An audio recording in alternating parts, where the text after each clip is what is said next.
ұрпақ үшін белшесінен қан кешкен, отан үшін талай ерлер мерт еткен, болмасынша қан соғыс десе жүрегіміз серт еткен деп сабағымызды бастаймыз. Ұлы жеңіс күні. Ал балалар, ұлы жеңіс күні қай күні басталды? Қай жылы?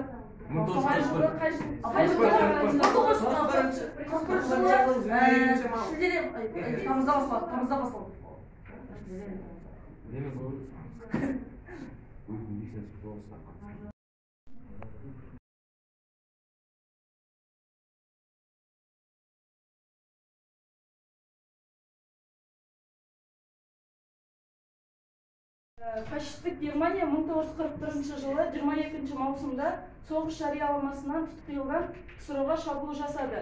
Және Кеңес одағының Ұлы Отан соғысы басталды. Және тарихта Ұлы Отан соғысындай қасіретті соғыс болған емес. Және соғыста 27 миллионнан астам кеңес адамы қаза тапты. Соның ішінде 410 мыңы қазақстандықтар болатын.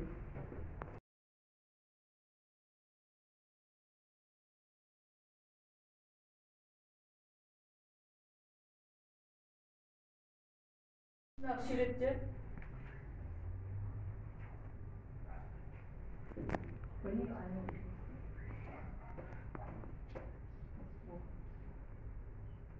Ал балалар тақтадағыны кім оқиды? Ұлы Отан соғысы 1900 бойынша 27 мамыр 27 миллион адам. Ой, 27 миллион адам. Ал көз болып тұрады. Ұлы Отан соғысы 1941 және 1945. Кеңес одағы бойынша 27 миллион адам опат болса, соның 13% қазақ. Қазақстанның 1 миллион 196 адамы әскер қатарына алынды. Қазақстанның 497 адам КСР батырлар атағын алды, олардың 97-сі қазақ болды. Және Таран ауданының 5710 адам әскерге алынып, 2216 адам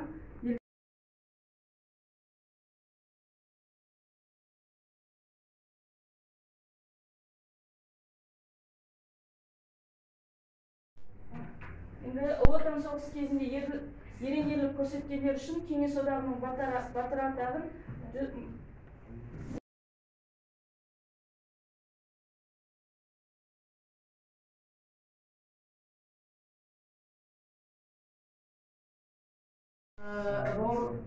Бауыржан Момышұлы, Рашид Ахметова, Алия Молдағұлова, Қасым Қасенов,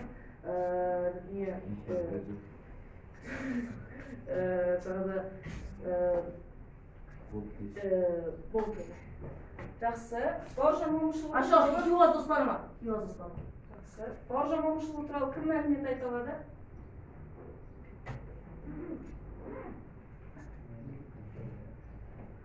Оның бір аты болған. Бауыржан Момышұлы өте салмақты, ақылды кісілердің бірі болған. Жақсы.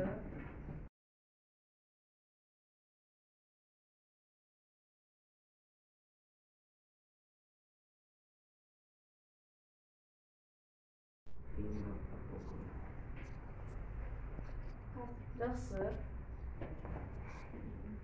Үні төлеген тоқтар. Жақсы. Мәлік Ғабдуллин туралы.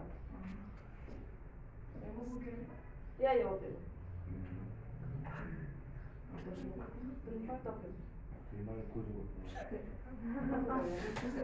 Мәлік Ғабдуллин 1941 жылдың қыркүйегінен бастап соғысы соңына дейін фашистік күштерден отанды қорғау борышын абыроймен атқарды.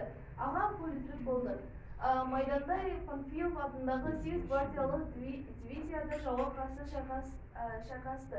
1942 жылы Новгород облысында қарасты Қол қаласының маңында болған ұрыста Мәлік солдаттарының біразына басшылық етеді. Ол басқарған сарбаздар фашистердің тісіне дейін қаруланған әскеріне тойтара соққы береді. Кескілескен ұрыстың нәтижесінде жаудың 2 танкісін гранатамен жарып, жаудың 12 солдатын тұтқынға алады.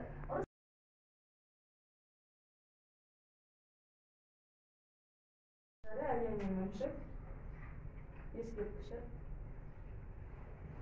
Мен Алия Молдағұлова туралы кім айтады? Оқисың. Қаһарман қазақ қызы Кеңес одағының батыры, анасы Маржан қайтыс болғаннан кейін нағашысы Әбдікар Молдағұловтың қолында тәрбиеленіп, Санкт-Петербургтан номер 9 мектепте оқыған. Ресейдің Рыбинск авиатехникумын бітірген. 1941 жылы, 1942 жылы өз еркімен Қызыл әскер қатарына алынып, Мергендердің орта әйелдер мектебін үздік бітіріп шықты. 1943 жылы. 1943 жылдың тамыз айынан 2-ші Балтика майданында 26-шы атқыштар дивизиясының құрамында ұрысқа қатысқан. Мергендігімен көзге түсті.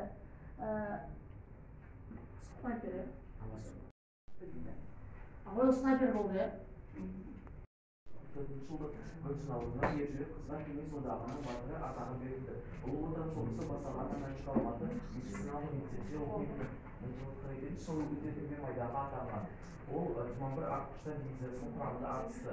Аға сержант пулеметші Мәншік мергендігімен, ержүректігімен көзге түсті. Ол Неве қаласының түбіндегі шайқасы соңғы демі үзілгенше қолының пулеметті тастамаған күйінде қаза болды. Тоқтар.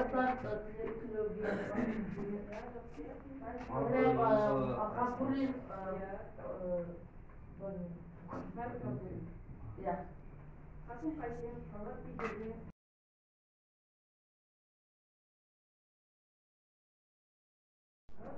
Айналған ағалар өздерін ағалар мұстарында батыр деп қалды.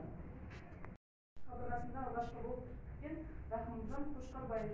Балалар қазір осының бәріне сұрақтар қойылып, жақсылап қарап аламыз. Dinlemiz опай? Атағына ие болған бір қазақстандық ұшқыштар Талғат Бигелдинов, Леонид Беда, Иван Павлов, Сергей Луганский. Кіші Кеңес одағының батыры атағына ие болған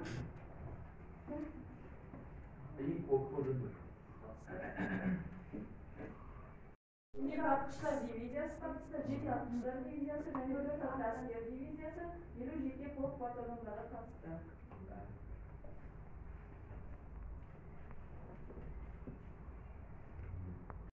Шабуыл жасады. 1941-22 маусымда. Соғыста неше кеңес жауынгерлері қаза тапты? 27 миллион. Кеңес жауынгерлері деді. 400 миллион. Лямка.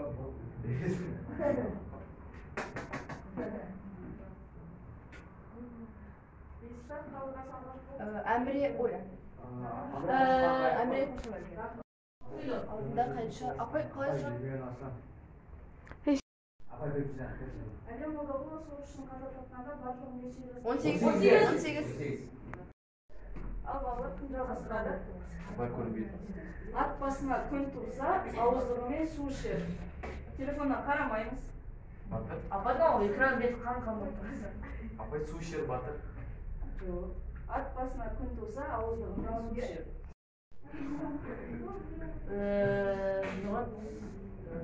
Қайталанды.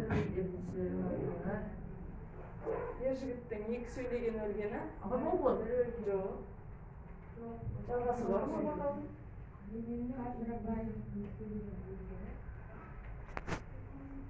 Al, bir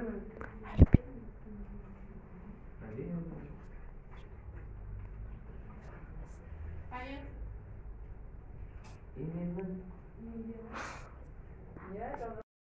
Ерлік те ма? Жоқ. Ерлік бірлік те емес. Бірлік бірлік те ма? Жоқ.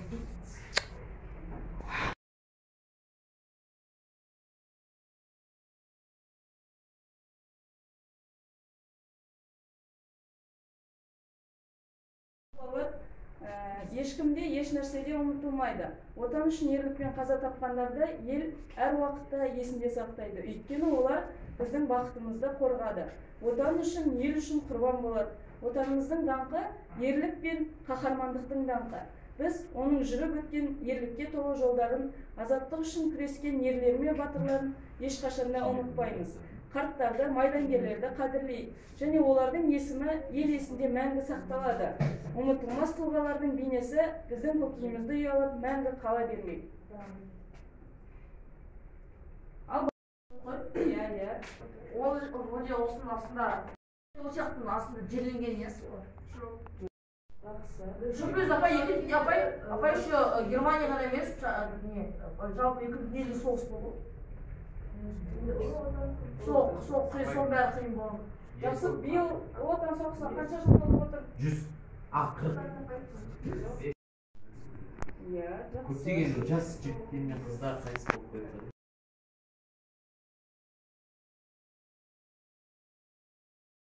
Мыңнан астам адам отбасыларына қайтарылды. Жақсы. Тағы? Сол майданда өлген адамдар қайта келді. Жақсы. Тағы не айтамыз?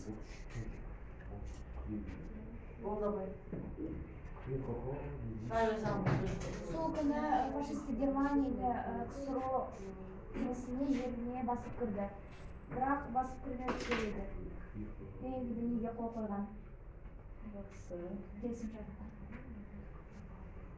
Ревиктор келісімшартқа қойды. Вообще, осының бәрі не, Польшаның келісімшартқа болады.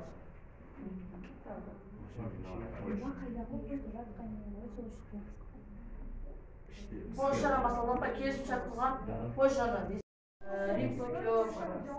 Бірақ соңында КСРО жеңіске жетеді, потому что Германия сол КСРО жақтағы Ресейдегі суыққа төзім бере алмайды. Төзе алмайды. Тағы? Тағы не айтамыз? Берлиндегі штаб қабырғасына алып үлкен Иә, жақсы.